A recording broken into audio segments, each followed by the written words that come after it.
A for apple. Apple means सेब.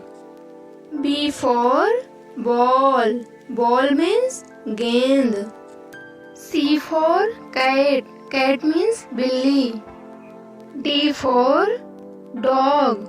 Dog means कुत्ता. E for elephant. Elephant means हाथी.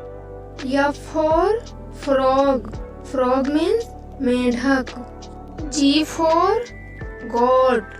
Goat means बकरी. H for horse. Horse means घोड़ा. I for ink. Ink means स्याही. J for jug. Jug means jug. K for kite. Kite means पतंग. L for lion. Lion means शेर. M for mango. Mango means आम. N for nest. Nest means घोंसला. O for ox. Ox means बैल. P for parrot.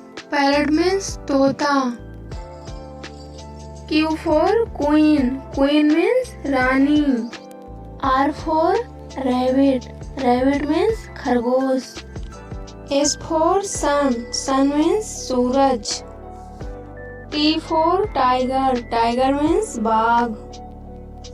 U for umbrella. Umbrella means छाता. V for van. Van means गाड़ी.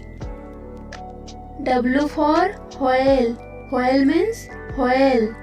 X for Xmas-tree.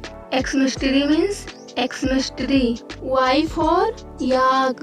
Yak means yak. Z for zebra.